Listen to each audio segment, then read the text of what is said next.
Bandingkan tuntutan Ustadz Yahya Waloni dengan kasus Basuki Cahayapurnama atau Ahok, kata PSI tidak mencerminkan rasa keadilan. Partai Solidaritas Indonesia atau PSI mengkritik rendahnya tuntutan jaksa terhadap terdakwa kasus penodaan agama Ustadz Yahya Waloni.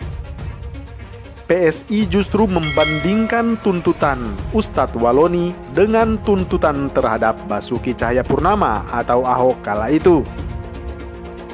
Juru bicara PSI Aryo Bimo mengatakan tuntutan terhadap Ustadz Yahya Waloni sebagai bukti bahwa tindakan intoleransi masih dimaklumi dan dimaafkan, bahkan pada level penegakan hukum. Adapun Ustadz Yahya Waloni pada tanggal 28 Desember 2021 kemarin dituntut oleh jaksa dengan pidana penjara 7 bulan dan denda 50 juta rupiah subsidiar 1 bulan kurungan. Ini tidak mencerminkan rasa keadilan, tidak pula memberikan efek jera terhadap para pelaku-pelaku intoleransi. Dibandingkan dengan kerusakan yang dihasilkan dari berita bohong dan ujaran kebencian yang telah tersebar, tuntutan tersebut sangat rendah, ujar Aryo Bimo kepada wartawan pada Senin tanggal 3 Januari 2022.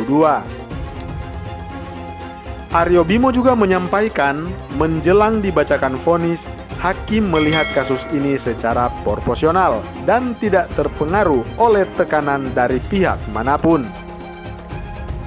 Pasalnya, PSI melihat tuntutan yang telah disampaikan oleh jaksa inkonsisten dan diskriminatif bila dibandingkan perkara sejenis yang menarik perhatian publik. Ia kemudian membandingkan kasus tersebut dengan kasus Basuki Cahayapurnama atau Ahok. Menurutnya, sikap batin dari seorang Ustadz Yahya Waloni ketika melakukan penistaan agama dan ujaran kebencian lebih nyata dan mudah dibuktikan dibandingkan dengan kasus Basuki Cahayapurnama atau Ahok. Ahok bahkan telah meminta maaf, bahkan sebelum kasusnya masuk ke pengadilan. Nah ini, seorang Ustadz Yahya Waloni meminta maaf setelah tahu kasusnya jalan terus di pengadilan.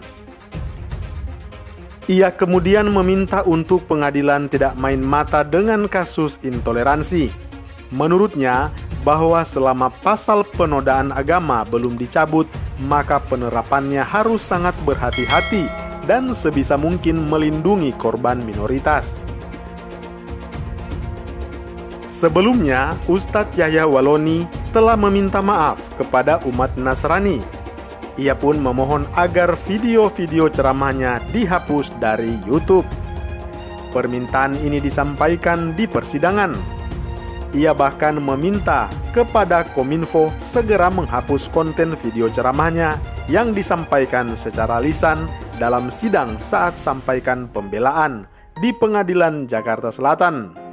Adapun atas aksinya itu, jaksa penuntut umum melakukan tuntutan hukuman 7 bulan penjara dan denda 50 juta rupiah dengan subsidiar 1 bulan kurungan penjara.